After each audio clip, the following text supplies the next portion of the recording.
Hi, Kangen friends. This is Kemi Schultz coming to you today, Sunday, the 18th of April. And we're going to do a very short clip following up chlorine test part 2. The first one we did a few days ago had a lot of commotion going on. It showed people to be more preventive and be aware of what's really in their water. So today we're going to do part 2 of chlorine test, okay? So I hope this helps you as well. I'm going to push back my laptop a little bit to the back so you see what I'm doing here, okay? You may not see me, but I guess it's okay that you don't see me. So let's do it, all right? We will repeat the first part so you see that we're beginning from the top and you see what I'm doing. And there's no, my hands are, my sleeves aren't rolled, so you can really see what's going on, all right? Just a sec. Okay, I changed my mind. We'll just do it this way. So this is our containers today, and we'll put it here, and then we'll just do it like this. So it's all good. All right, here's my tap water. And it's a little bit bigger today, our containers, as you will see. There's a reason why for that. So let's pour in here, okay? There we go. And also here.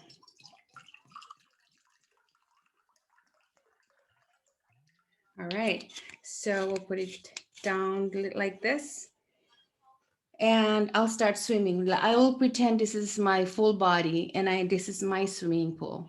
All right, public swimming pool. We did talk about public swimming pool. So you and your children or grandchildren are in the pool, public swimming pool on a Sunday like this, when before COVID, of course, we could do all that, right? And here comes one of the maintenance guys in the pool department that tests the water, okay? So we put 5 drops in here, but we have a little bit more, so we'll do it this way a little bit more too. This is the chlorine tester from Enagic, as you can tell again, right? So now we're beginning to see that the water is taking color. The chlorine tester is pulling out now how much chlorine there is in the water, all right? So, okay. All right. So we'll continue swimming a little bit. Now I'm spilling over. All right, I think that should be sufficient. Okay, we did see last time that, and I will dry my fingers like so. Very simple home tester that you can do at home. Again, for this one, 1, 2, 3, 4, 5, 6, 7, 8, 9, 10, just so we're balancing that we're doing the same drops, number of drops. Okay, we put that away. And again, we swish it, swish it, swish it. But like we said last time, part 1, right? This one shows the chlorine content. This one doesn't show chlorine anymore because, right? I went swimming in the water and all the chlorine is absorbed in my skin. Yes, that's part 1. Now we'll go further, advance it a little bit, go part 2, and we're going to do this way. So we'll put this away, the water without the chlorine anymore, and we'll put this over here. All right, just so you know that it's there. At home, we wash our vegetables, correct? This is fresh Roman salad. You can see from Erika, Kanaki fish. It says it's crispy, fresh. So we'll put this down and we will take away the top part just so you're sure that you're doing the right stuff in front of you, and we'll take away the tip also. Okay, cut it up, cut it open. And now I'm going to slice this real small.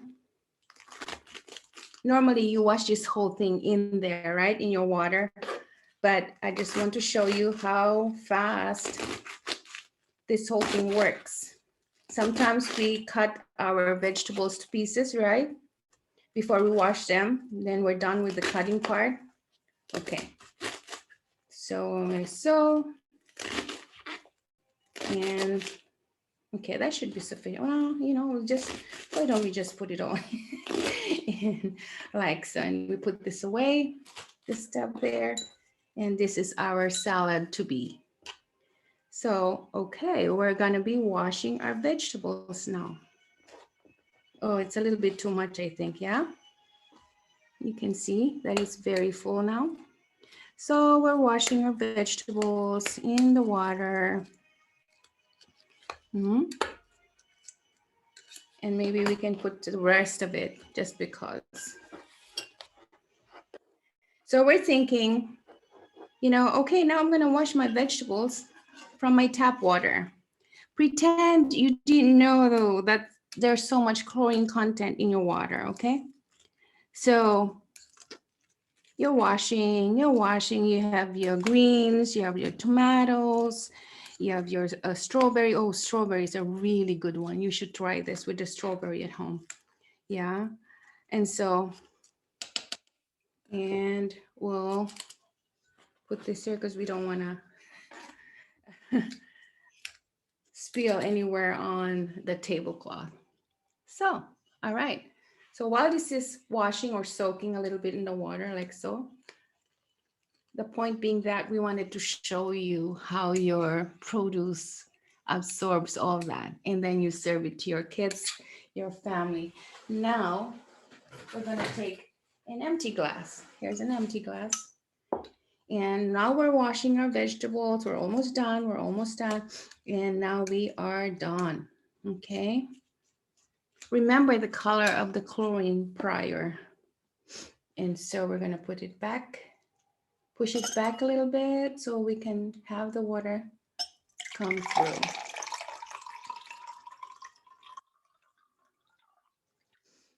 So now we've washed our vegetables. Okay. This is where I washed, well, not washed, this is where I swam in the water. Chlorine is gone. I absorbed it all in my skin. There was chlorine here before we put the vegetables in. Yes? Remember the color? You can rewind a little bit from the top so you can see the difference. Okay. And you washed your vegetables in chlorine water.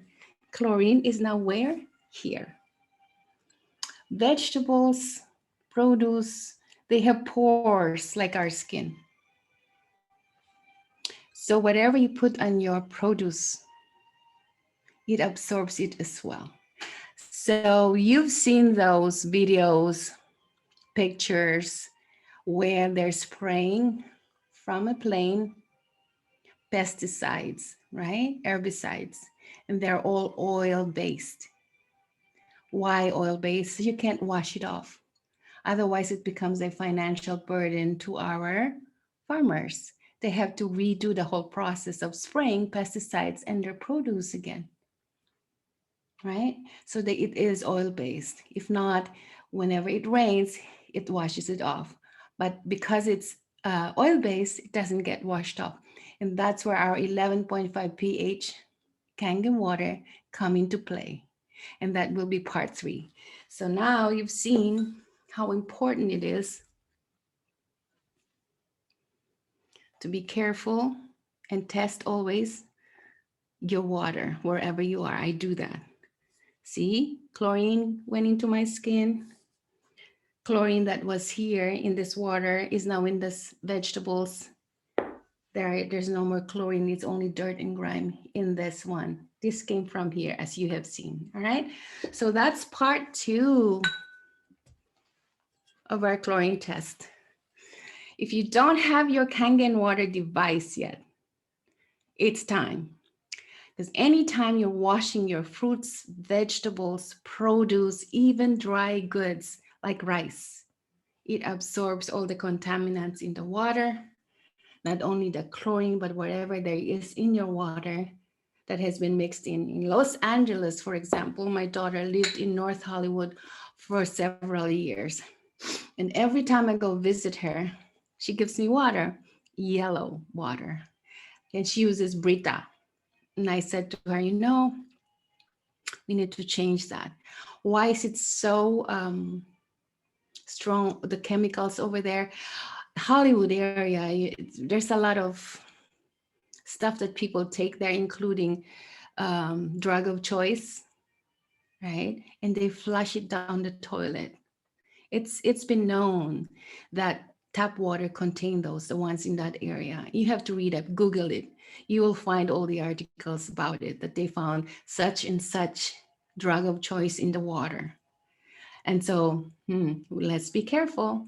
Wherever you go, plug the zip code of that area, of that region, in ewg.org, and it will pull up the contaminants there. And if you want to know what contaminants there are in your produce, even rice has 15 pesticides. Rice eaters, especially the Asians, we love rice. Filipinos, Southeast Asian countries, rice is a staple food. 15 contaminants. Go to what'sinmyfood.org. What'sinmyfood.org. God bless you.